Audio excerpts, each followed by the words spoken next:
Do-Rag Wisdom here, folks.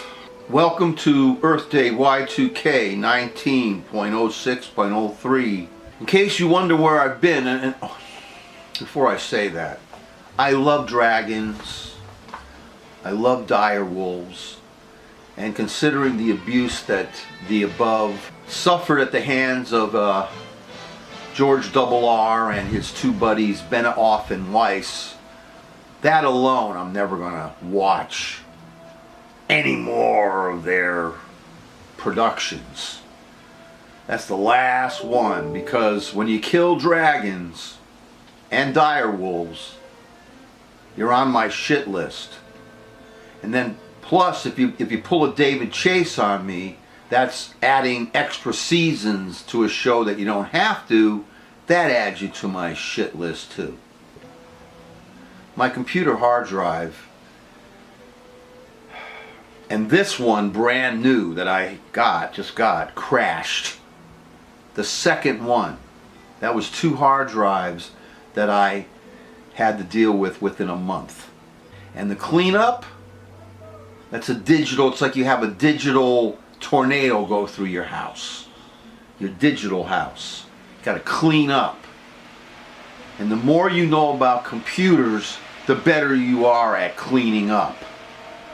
I'm okay with computers. I've taught myself trial and error how to use them. Very important. I wouldn't have written a screenplay if it wasn't for computers. I wouldn't have learned how to type if it wasn't for computers. Thanks to people like R. Raskin, or another person, S. Cohen, who gave me extra knowledge on how to use this device. But the rest I had to do trial and error. And with Microsoft in charge, these tech corporations in charge, they undermine you every step of the way. Tech companies, tech corporations do not have any respect for us. Take the example of trying to log into your account, and Microsoft makes you go through an extra step which at the end does not recognize your password. Since when is there 3 steps and not 2 for this? Microsoft and most tech companies send you out of the country if you need tech support, because their outsourced workers do not have to be paid as much as their American counterparts, because these outsourced workers are not unionized. If it were up to me, I would reinstitute the international workers of the world, the Wobblies, so that rich and greedy corporations can't avoid unions, no matter what country they operate in.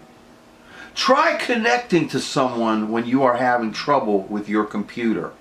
The experience would make Kafka himself kill himself. These companies insist on you going to a community for help instead of to professionals that you are paying for. They have a computer answering system that I don't want to use. Like I said, you have to know about computing as much as you can so that you could solve these problems quicker, because these tech corporations are going to throw them at you like shit. To these tech corporations, most consumers like myself are known as, quote-unquote, end users. You know, the end user agreement that you have to sign for. You should read through that entire thing if you can. So I'm an end user, aka I am considered the ass end of the computer world. End user. We end users exist for computer companies to make money without giving us the help and respect that we need, unless we have to fight for it. Have you ever had your own home page that you made replaced by MSN or Google without your permission? Be careful what you click on when you are finishing installing something from Google, MSN, or Microsoft, because you may find the home page that you created gone. In addition to my computer crashing, my cable box from Verizon went down. Do you ever come across cable commercials, each promising the best and fastest internet service? This service is only for sucking in new customers. Once your introductory price is up, they not only charge you the full outrageous price, Verizon or whoever company you have, but they never ever upgrade your equipment again unless it breaks. They never automatically come in and make sure your equipment is up to date. I am still using the same Verizon antiquated internet router that I first received when I moved here in 2012. While watching on demand, I get lines and pixelization and freezing. When I use my Roku internet streaming stick, I get buffering. You know what that is? The blue line comes across your screen slowly, snaking its way slowly, or the little circle that keeps turning and turning and turning. I mean, they don't advertise that when they're trying to stick you and sell you with their service. This buffering is happening because I'm using a router well beyond its useful time. And do you think Verizon or other companies care? I had to fight Verizon to get a new router through threats that I will go to the Better Business Bureau, the Public Service Commission, and a lawyer friend of mine. I really do have a lawyer friend. When these greedy corporate creeps advertise super duper fast internet that will induce orgasms, they're only giving these new routers to new customers. The old customers are simply forgotten to death. And that is a line from The Hospital. See that movie. Be aware that if you have digital movies from Amazon, your library is not safe. I mentioned this before in one of my previous broadcasts. I want to remind you. The creeps will reach into your Amazon library and steal titles from you and even replace them with other titles that they will claim were bought by you. I do not buy digital movies from Amazon anymore, and I'm afraid for my so-called library. And also, when you have a library, a digital library that you run over your internet or your cable, if you have a bad router, these will suck. That's why it's always important to have hard copies of all your movies. Be aware, ladies and gentlemen, iTunes Store is going out of business. So tell me, what happens to our digital music purchases in our library? And what happens to the iPod? Did they tell you that? Did they give a shit?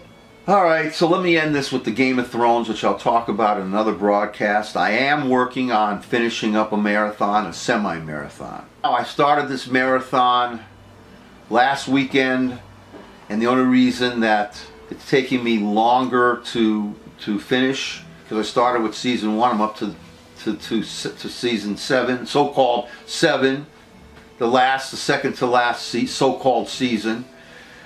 But I'm having a problem. I would have probably finished it this weekend, but because of the problem with Verizon and my router and all these buffering, took me one night 2 hours to watch a 1 hour movie. They won't tell you that on any of their commercials. When I say marathon, I mean semi-marathon. I watch about 4 to 5 hours a day of the Game of Thrones. I understand that most people do not have the time to marathon, even a semi-marathon viewing as I am doing. But I consider shows like the Game of Thrones as long-ass epic movies. And there's more about this I'm going to talk about, because they also borrow from the soap opera format. I watch the episodes marathon fashion with this idea that they're actually, this whole Game of Thrones is a movie. I do it that way because it lends the movie TV series more suspense and immediacy. It's almost like it's one movie. It's blending together. So I'm getting this continuity. And we'll talk more about that. And when you watch the so-called 7 and 8 seasons of the show back to back as one season, you will see the difference. The Game of Thrones showrunners made us wait over 2 years between the end of 7 and the beginning of 8. That is like inviting a bunch of patrons into a movie theater to watch a 4.5-hour feature and kicking them out at the end of the third hour and then making them come back to watch the final hour and a half a year later. Tell me if the effectiveness of the movie is not decreased because of this stupidity. I don't know how long this computer is going to last, friends. My job is to keep you informed through my commentary. Even if I only had one subscriber, I'm dedicated to making sure we save our country from the fascists, the greedy, the hate monger, and the legally insane like Brocahontas, hair monster Trump.